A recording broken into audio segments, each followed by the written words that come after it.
civilizações do espaço vistam o planeta Terra.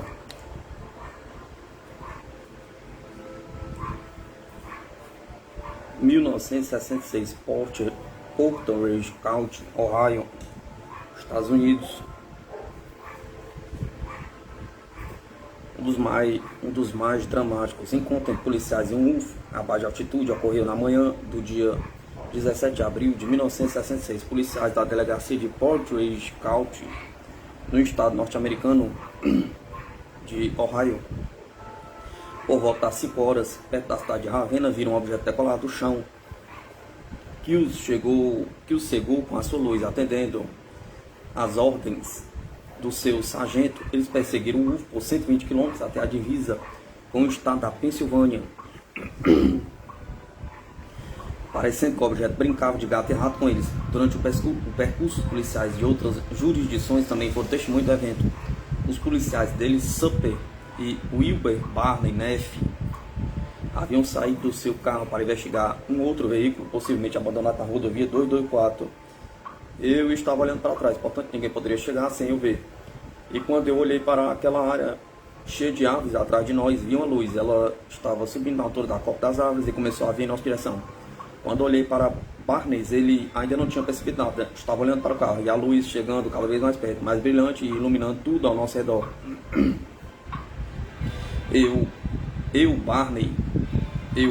Barney, olhe para trás. Ele olhou, relatou dele. Ele ficou lá, de boca aberta, por quase um minuto. A cada momento aquela coisa ficava mais brilhante, nós já não conseguimos olhar diretamente para ela. E quando a luz ficou sobre nós, olhei para as minhas mãos e roupas, para ver se elas estavam queimando. A única coisa, o único barulho que ouvi foi um zumbido como um transformador. Dale e Barney ficaram petrificados de medo, mas mesmo assim entraram na sua viatura. Enquanto observava, moveu-se, depois parou de novo. Dele pegou o rádio e entrou em contato com a central.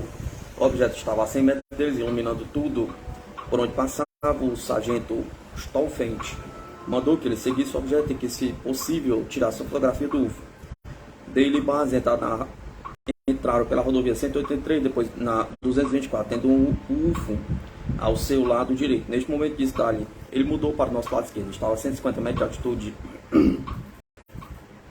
iluminando tudo ao redor. Abaixo dele, de repente, o objeto mudou de lado novamente, e os policiais aceleraram a mais de 160 km por hora para acompanhá-lo. Na medida que o céu clareava com a chegada da manhã, Dale e Barnes puderam ver a silhueta do UFO. Ele começou a mostrar sua aparência metálica. Dale continuava a se comunicar com outros policiais que estavam tentando encontrá-lo. Foi quando o inacreditável aconteceu. Os policiais erraram o caminho ao fazer uma curva errada, mas o objeto simplesmente parou, mudou o seu curso e voltou a ficar à frente dos policiais. Enquanto monitorava as conversas pelo rádio, o policial Wayne Houston, da cidade de Este, Palestina, na divisa de Ohio com a Pensilvânia, estava parado em um cruzamento onde certamente seus colegas passariam. Pouco tempo depois, ele viu o UFO passar bem à sua frente, sendo perseguido por um carro de polícia. Wayne acelerou e juntou-se à caçada. Em Coway, já na Pensilvânia, Dale viu outro carro de polícia parado e pediu ajuda, já que estava ficando sem gasolina. O policial entrou em contato com a sua central. Segundo ele, enquanto os 4 policiais ficaram parados observando o UFO, que estava parado e sobrevoando a estrada como se estivesse esperando para que a diversão continuasse. Eles ouviram no rádio informações de que aviões haviam decolado para interceptar o objeto. Nós vimos os aviões chegando e quando começamos a falar que eram aviões de combate, parece que o UFO ouviu a nossa conversa, porque ele simplesmente disparou na direção do espaço. Ele desapareceu da vista em questão de milésimo de segundo. A Força Aérea dos Estados Unidos afirmou que o UFO como sendo um satélite em um determinado momento do evento e em outro como sendo o planeta Vênus. Isto é, os policiais teriam perseguido um satélite de um planeta que acelerava, parava, mudava de lado e até esperava pelos seus amigos de Pig Pega, além de estar a menos de 200 metros de altitude. Sob a pressão dos policiais de Ohio, Major Hector Quintanilha, chefe do projeto Blue, que investigou o caso, interrogou pessoalmente as testemunhas, mas mesmo assim reconfirmou a versão da Força Aérea, enquanto os policiais envolvidos no caso continuaram a afirmar que tinham visto um UFO e não Vênus. O Major Quintanilha também negou que aviões tinham sido enviados para interceptar o objeto. Assim, como em muitos casos, a Força Aérea dos Estados Unidos nega o óbvio.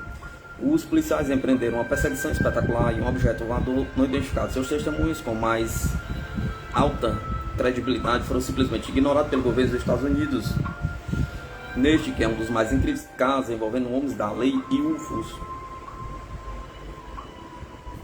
1972, Baclaim, Líbano.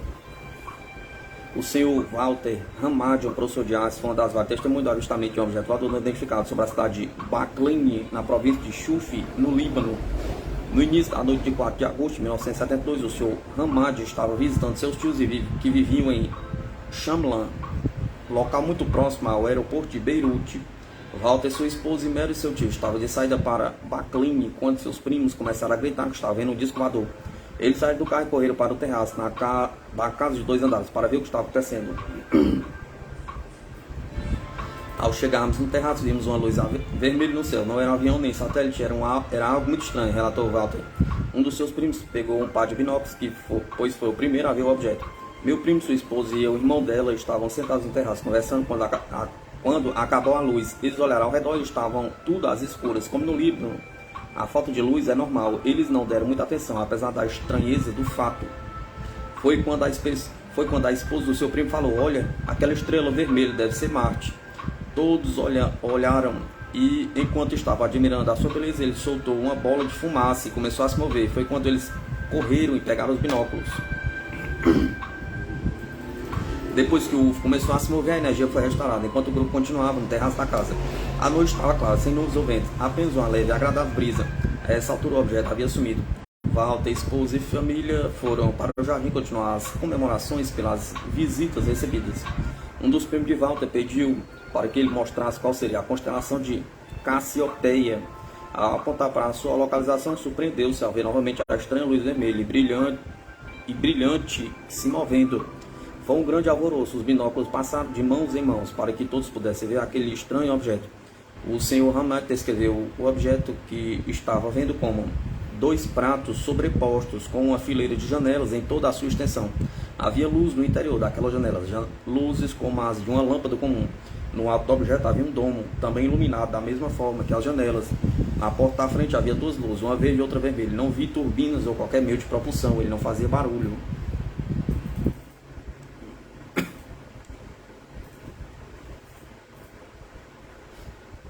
O UFO percorria de forma constante o horizonte, até que de repente eles ouviram barulho de aviões.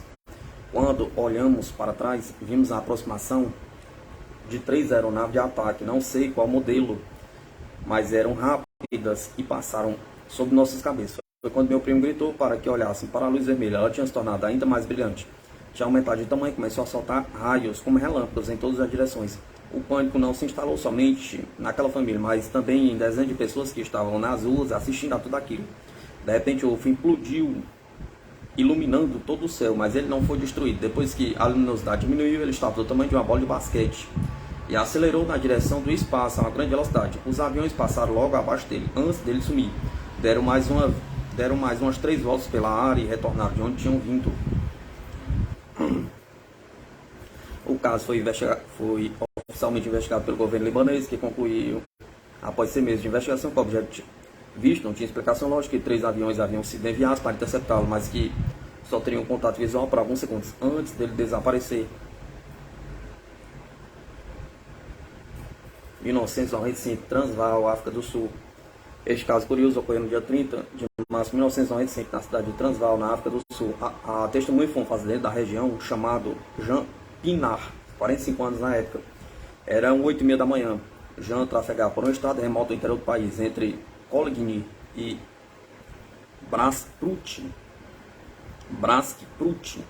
quando ao fazer uma curva deparou-se com um homem acenando como se quisesse alertá-lo para a água. De repente o motor do seu carro parou. Eu olhei para cima e vi a coisa mais incrível do mundo. A somente 80 metros de mim havia uma enorme aeronave pousada sob 3 pernas.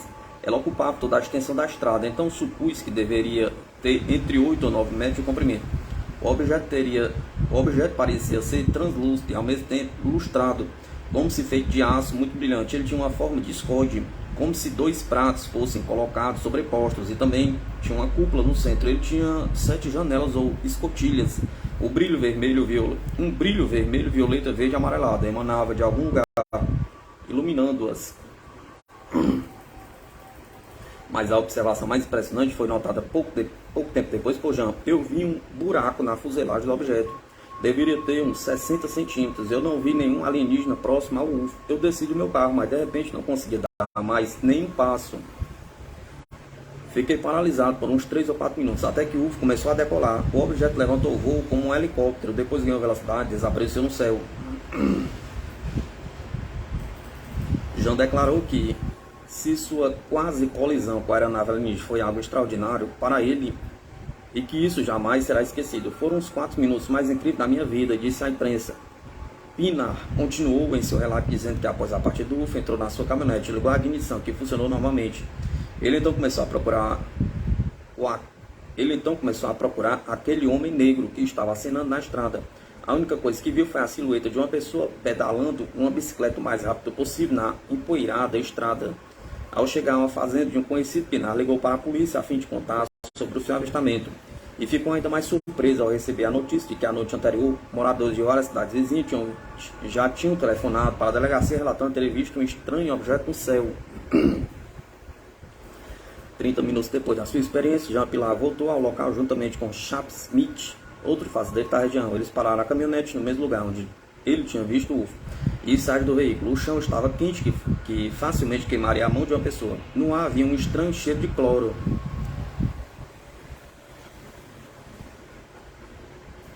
Em 1994, Rua, Zimbábue. No dia 14 de setembro de 1994, um UFO cruzou o céu do sul do continente africano. No dia 16 de setembro, 2 dias depois, por volta das 10h15, 62 crianças entre 5 e 12 anos da escola Ariel, uma instituição de ensino particular em Rua, estavam no recreio. Os professores da escola estavam em reunião. Assim, os alunos não estavam sendo supervisionados por ninguém. O único adulto disponível era uma das mães que operava a cantina da escola. De repente, eles viram 3 esferas de prata no céu sobre a escola. Elas desapareceram no flash de luz para reaparecer em outro lugar do céu. Isso aconteceu por 3 vezes. Então eles começaram a se mover, baixando de altitude, indo na direção da escola. Uma delas pousou, causando a combustão em alguns arbustos, galhos quebrados, deixando a grama acinzentada.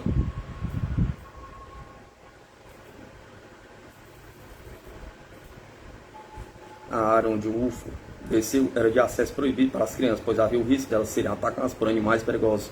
Havia apenas uma trilha usada por tratores para limpar o local. De acordo com uma das crianças, lá existia um torre de eletricidade e o UFO, antes de pousar, pareceu segui-las. O diretor da escola, o Sr. Colin Mackin, mesmo não crendo em vida extraterrestre, afirmou à imprensa que acredita que seus alunos realmente viram o que disseram. As crianças disseram que primeiramente avistaram 3 objetos no céu. Esses objetos desapareceram e reapareceram em pontos diferentes. Eles se moviam cada vez mais próximo do solo e finalmente aterrissaram em uma área adjacente à escola. O objeto aterrissou ou simplesmente pairou logo acima do solo, aproximadamente 100 metros dos alunos. Os alunos disseram que um homem de estatura pequena, cerca de 1 metro de altura, apareceu no topo do objeto. Um humanoide de pele pálida, um pescoço fino, cabelos negros longos e grandes olhos como bolas de rugby, caminhou uma pequena distância em direção aos alunos. Ele vestia um macacão justo, preto e brilhante. Quando percebeu que as crianças estavam lá, ele desapareceu e reapareceu atrás do objeto. O objeto alcançou o voo e desapareceu. As crianças menores ficaram muito assustadas, gritaram por socorro. Elas acreditaram que o pequeno homem era um demônio que iria comê-las. Na cultura africana existe a lenda sobre os tokoloches, demônios que comem crianças. As crianças correram até a operadora da cantina, mas ela não queria deixar a lanchonete sozinha. A grande ufóloga sul-africana Cynthia Rindge, já falecida, conhecida como a principal pesquisadora do fenômeno na África, investigou o caso no dia seguinte. Quando finalmente contatada, ela pediu ao diretor da escola, Colin Mackin, para que as crianças desenhassem o que tinham visto. Quando chegou à escola, havia 35 desenhos para analisar. Todos eram muito parecidos. O diretor disse acreditar que os alunos estavam falando a verdade. Uma pequena menina disse para Cynthia Rindge: "Eu juro por todos os meus cabelos da minha cabeça e por toda a Bíblia que estou dizendo a verdade." O Dr. John Mack, pesquisador do fenômeno da abdução alienígena, foi até Rua e lá ficou por 2 dias entrevistando e aconselhando 12 das crianças e seus pais. Curiosamente, os alunos mais velhos disseram ter sentido que de alguma forma as criaturas se comunicavam com eles, enviando mensagem que nós humanos estamos destruindo nosso planeta e poluindo o meio ambiente, o que trará sérias consequências para o planeta. Aqueles pensamentos vinham do homem aqueles pensamentos vinham do homem, dos olhos do homem, disseram algumas crianças.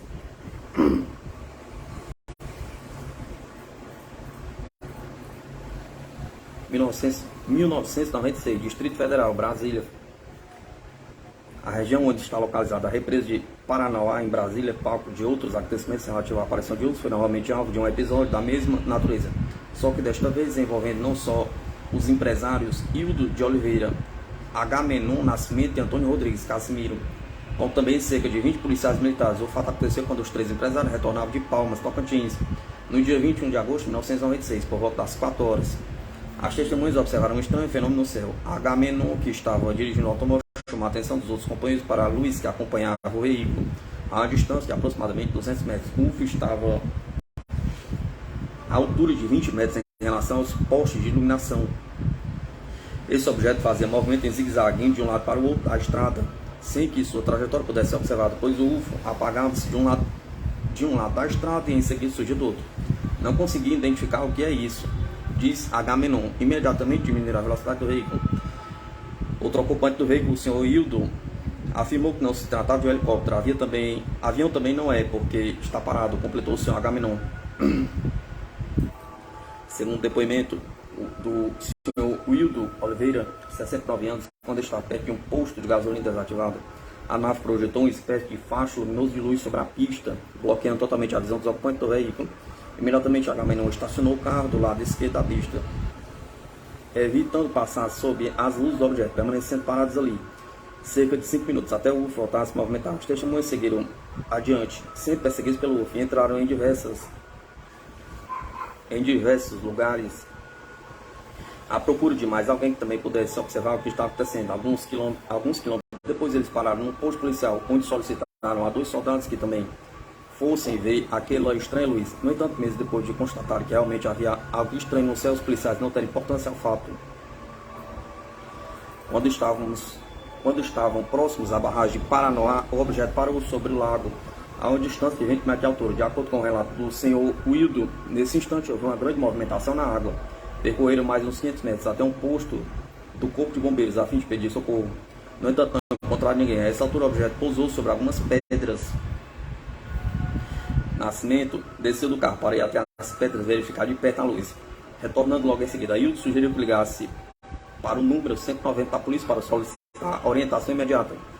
Em menos de 20 minutos, as viaturas chegaram ao local, inclusive uma ambulância. Em uma das viaturas estava o cabo da PM, João Raimundo Galdino, que informou a Hildo que já havia filmado o objeto. Nesse instante, o Hildo chamou seu filho Marcelo Oliveira, fotógrafo profissional, para que pudesse tirar algumas fotografias. Marcelo chegou ao local portando uma máquina fotográfica profissional Nikon e montou-a num tripé. No período de 1 hora, tirou 36 fotos com exposição variadas e prolongadas. O fotógrafo relatou posteriormente, durante as investigações realizadas, que quando enquadrava o objeto no centro do visor, a câmera fotografava automaticamente, sem precisar usar o controle manual. Sabe-se que nesse sistema, quando a luz ou o objeto fotografado muda de posição, o fotograma sai com um risco que representa o caminho percorrido pela luz. Porém, o UFO não riscou o fotograma. No vídeo filmado pelo cabo Galdino,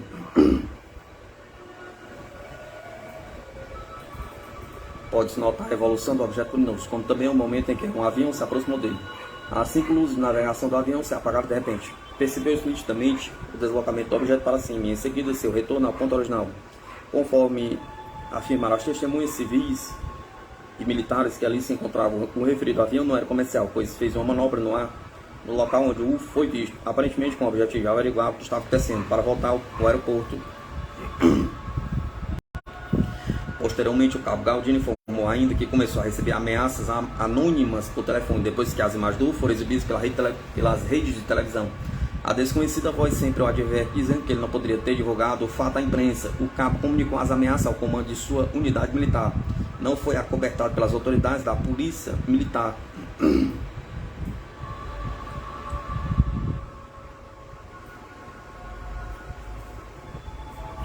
1983, La Plata, Argentina. Nos meses de novembro e dezembro,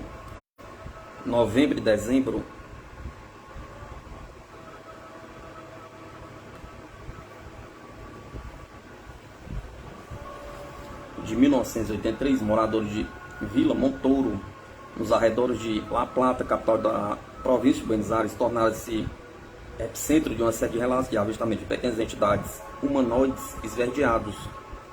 O caso ficou conhecido como os Homenzinhos Verdes de La Plata.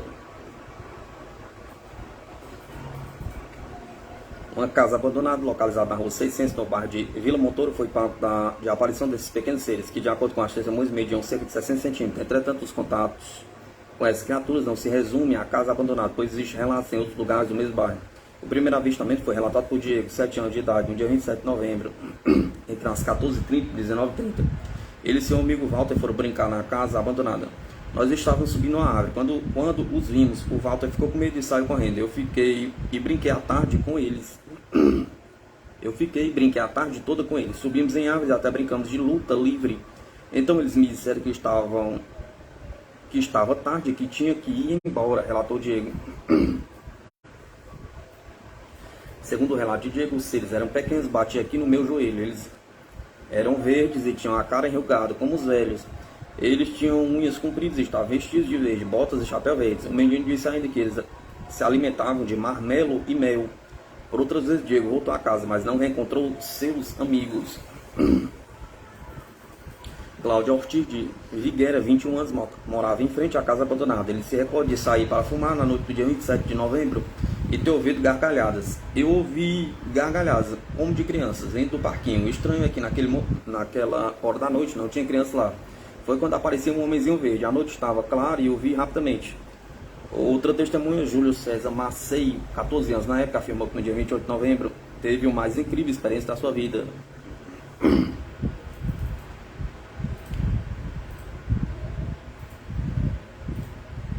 Por volta às 16h30, estava atravessando o campo para chegar à Rua 90, vindo de casa de amigos. No meio dele tem um barranco e um pequeno córrego. De repente ouvi risos e barulhos e decidi ver do que se tratava. Fui até o aterro e vi 5 pequenos seres. Quando eles me viram, pararam por um segundo e começaram a me perseguir. Corri o mais rápido que pude, passei para o outro lado do córrego e eles ficaram do lado oposto. Ficamos nos olhando por quase 5 minutos. Eles miavam e faziam sons como de gatos.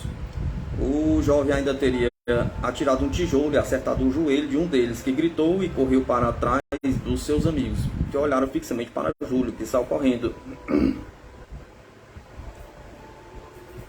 Durante os eventos em Vila Montouro, vários pesquisadores foram até o local. Além deles, jornalistas contratados, abduzidos e médios procuraram em vão desvendar o mistério que cercou aquele bairro. Mas os acontecimentos não pararam, pelo menos em cidades vizinhas. Em dezembro de 1983, em Governador Igniero Valentim Virazoro, várias crianças viram criaturas verdes de um olho só. Segundo as testemunhas, os pequenos seres tinham um rosto enrugado e mediam cerca de 60 centímetros. Em abril de 1984, moradores de Coglan, cidade ao norte de Buenos Aires, em agosto de 1988, em Perito Moreno, seres semelhantes aos vistos em Vila Montouro surgiram novamente. Ninguém até hoje conseguiu explicar a aparição desses pequenos seres verdes como rostos enrugados. Muitos afirmam se tratar de seres extraterrestres, outros de aparições de ectoplasmas. A verdade é que, até 2010, mais de 200 pessoas já relataram ter visto os homenzinhos verdes em cidades argentinas.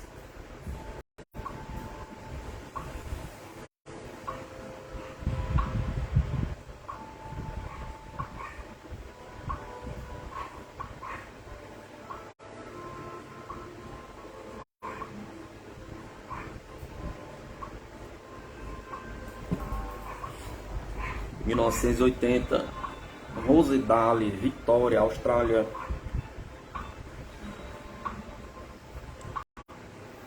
A testemunha, que jamais autorizou que seu nome fosse revelado, tinha 54 anos. Era caseiro da fazenda chamada White Acres, distante 19 km de Salem, no estado de Victoria. Recolheu-se para dormir por volta às 22h30. Às 1h da madrugada do dia... À 1h da madrugada do dia 30, ele acordou subitamente e ouviu um barulho de derrapada, mas que não vinha da rodovia que passava em frente à propriedade. Como os animais da fazenda agitavam-se, em aparente pânico, o caseiro olhou para o relógio em sua cabeceira, levantou-se e saiu para a porta dos fundos de sua casa. Como ainda era madrugada, a visibilidade não era boa. Ele então foi até a porta de sua casa, mas alguns postes lhe obstruíam a visão. Ao colocar a cabeça para fora da casa, viu de canto de olho um objeto movendo-se da esquerda para a direita. O objeto estaria a 3 metros de altitude. Diante de seus olhos, o UFO passou sobre o celeiro. Depois, entre o silo e uma árvore, quando estava atrás do celeiro, disse não ter visto a parte de baixo do objeto por causa do telhado. Tentando achar uma explicação lógica, pensou se tratar de um avião com problemas. Mas quando passou pelo silo, notou que não havia asas ou cauda e que era um objeto discorde com uma cúpula branca. O assustado caseiro viu que estava diante de algo de outro mundo. O objeto tinha luzes azuis e alaranjadas em sua superfície e algo em torno de 8 metros de diâmetro. O UFO continuou passando sobre o palheiro e pareceu parar sobre um tanque de concreto que guardava 10 mil galões de água. Então pousou ao lado deste tanque. O tempo total deste avistamento até o pouso do objeto não durou mais do que 2 minutos. Segundo o caseiro, o UFO não emitiu luz em direção ao solo. A testemunha resolveu ir investigar, já que a região estava sofrendo com roubo de vacas e cavalos e de animais da fazenda estavam muito agitados. Em um intervalo de 5 minutos, ele vestiu uma roupa, pegou sua moto de 100 cilindradas e começou a vasculhar a propriedade, indo na direção do UFO, que ainda estava pousado, emitindo um assobio agudo. Quando parou para abrir o portão, viu uma vaca perturbada e espumando pela boca. A vaca quase o atropelou quando se escondeu em um abrigo ao lado. Seguindo em frente, ele chegou ao local onde o UFO descansava. A cerca de 15 metros da aeronave sentiu uma sensação estranha, como uma gelatina num prato. Disse, todo seu corpo tremia. Ele sentou-se em sua moto com o motor e farol ainda ligados.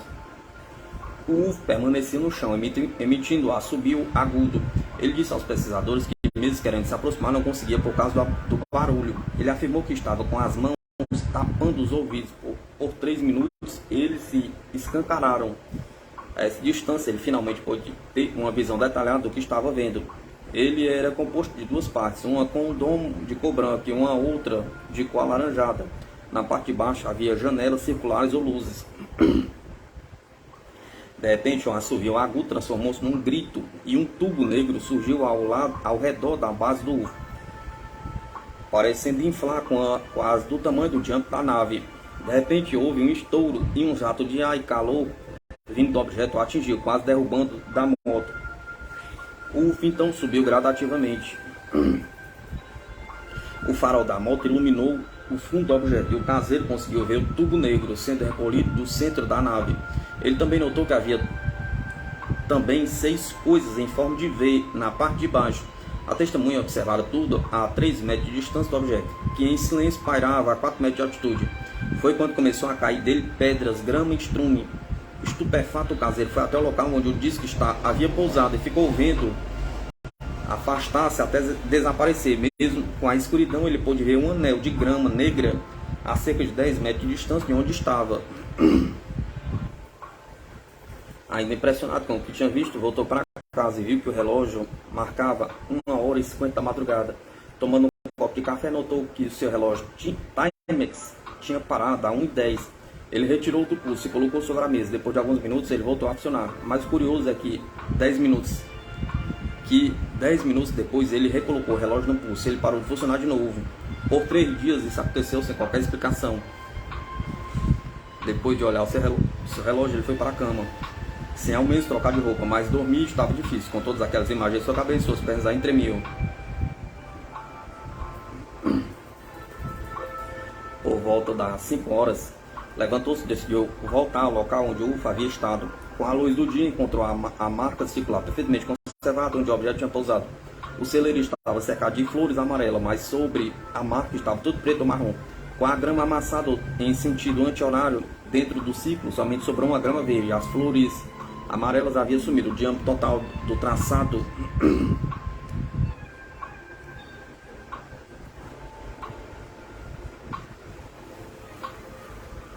era de 8 metros. Dentro do perímetro espaçado havia 6 marcas em forma de V no gramado. Ao lado da marca havia restos que tinham caído do UFO.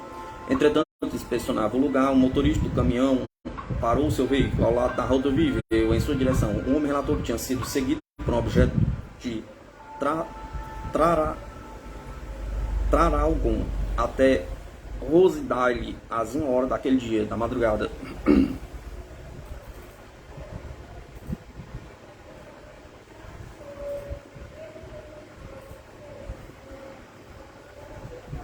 Por volta das 9 horas da manhã, o dono da fazenda chegou como de costume, perguntou o que havia acontecido, pois ele estava branco, feito papel.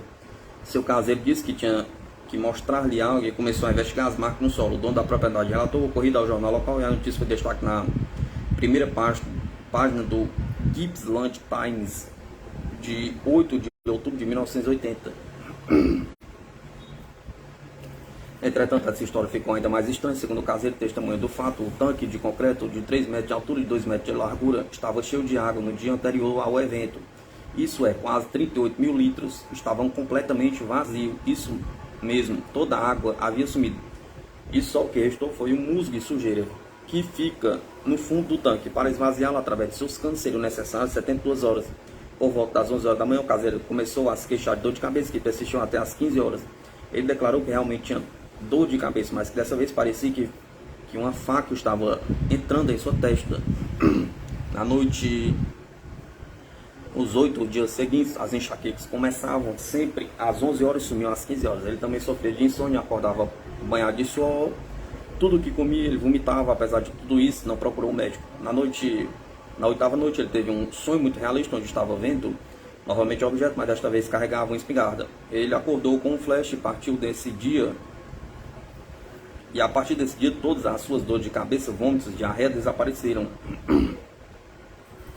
Uma semana depois, os ufólogos ingressaram no caso. Eles conduziram uma investigação que durou 2 meses. A testemunha foi ouvida quase uma dezena de vezes e não mudou seu relato em nenhuma ocasião.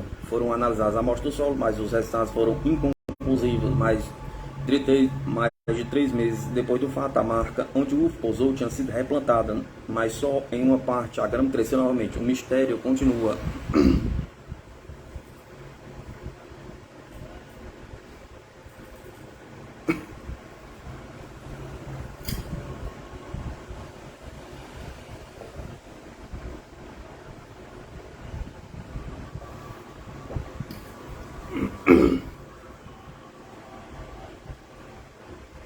Em 1978, São Luís, Cuyo, Argentina.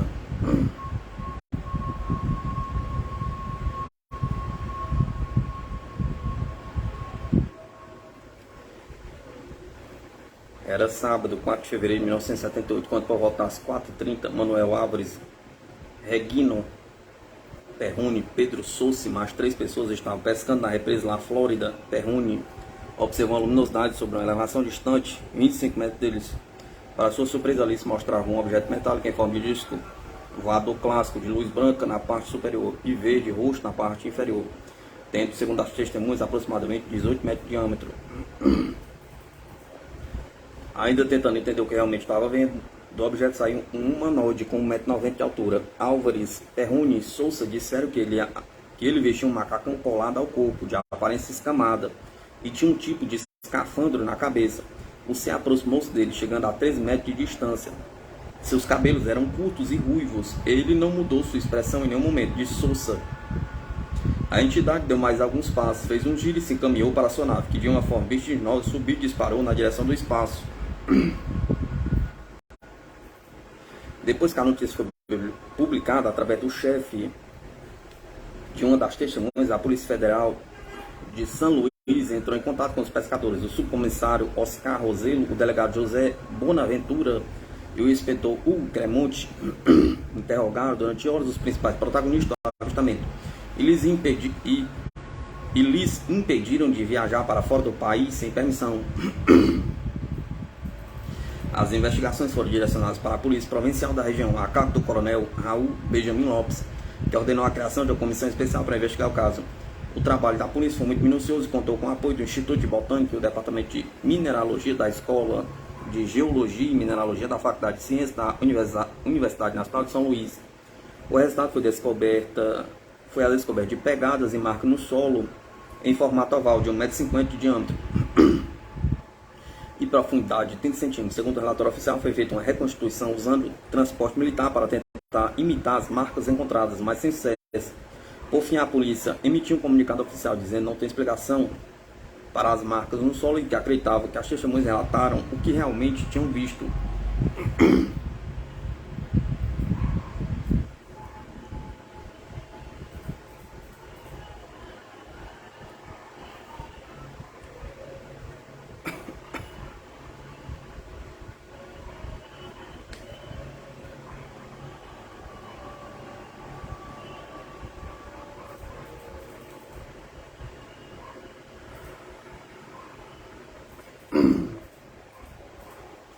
1978, Buenos Aires, Argentina, a base naval Puerto Belgrano, a principal da Marinha Argentina, foi parte de um evento ufológico com testemunhos de militares em setembro de 1978, dentro do batalhão que guarnecia as instalações.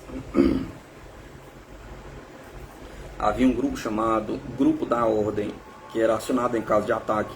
Esse grupo era composto por 8 militares, sendo 6 soldados, um oficial e um suboficial, todos altamente treinados. O posto onde ocorreu o avistamento era o do número 215, que era o último posto da base e era ligado ao paiol. Este posto tinha uma particularidade: além de um soldado nele, tinha um suboficial, geralmente um cabo, fazendo a sua guarnição, porque ele tinha um portão que dava acesso a uma rota de uso exclusivo militar, que se comunicava com outra base, a base naval Comandante Spora, em Bahia Blanca.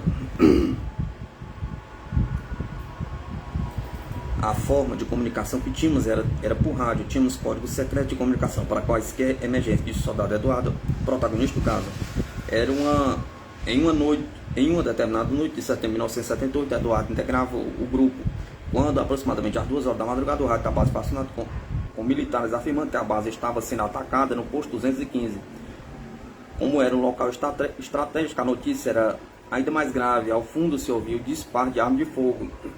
Não era treinamento nem brincadeira, nos disse nosso oficial.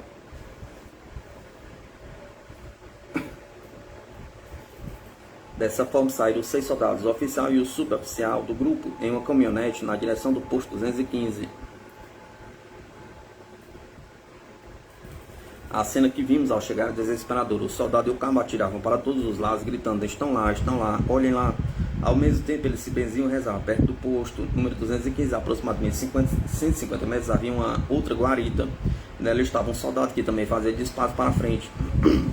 Segundo Eduardo, em frente havia um bosque de eucaliptos, sem luz artificial.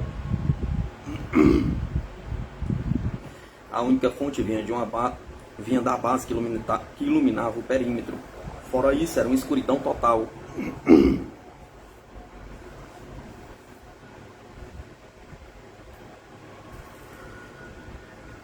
O mar quebrava à esquerda e à direita, na rota para a Bahia Blanca, e no centro havia um monte. Era lá que os tiros eram direcionados. Não um tiro, mas dezenas. Os soldados estavam desesperados e gritavam que estavam sendo atacados. Ao se aproximar do cabo que estava de guarda, o oficial perguntou o que ele tinha visto. Sem piscar, o militar respondeu: um UFO. Perplexos, os membros do grupo não sabiam se riam, tendo em vista seus companheiros com armas apontadas para todos os cantos. Abrimos o portão de acesso à rota entre as bases, todos em posição de combate. Cruzamos o perímetro cercado por alambrado. Passamos por um caminho. Quando tínhamos avançado 30 metros, demos de cara com uma luz muito forte. Não pudemos distinguir uma forma, mas era de tamanho de um carrossel de parque de diversões. A luz não era branca, era de um azul celeste muito forte, mas que não te cegava. O soldado Eduardo afirmou que a aparição não emitia sons ou odor. Assim como surgiu, ela se elevou, mas não me pergunte quanto tempo levou para decolar, pois parecia uma eternidade. Ela subiu em linha reta, desapareceu do nada. O grupo chegou ao local onde o UFO estava. Eles procuraram por alguma evidência, mas não havia nenhuma marca no solo, nem arbustos chamuscados ou quebrados. Os militares dispararam contra o UFO com fuzis automáticos leves, FAL. Cada carregador tinha 20 projéteis. Eles utilizaram mais do que um. O FAL tem um alcance de 800 metros e o UFO estava no máximo 150 metros, ou seja, ou se acertava o alvo ou se acertava o alvo, mesmo que tivesse uma péssima pontaria. Na verdade, eles nem miraram, simplesmente dispararam. O tamanho era o terror vivido por aqueles meus companheiros.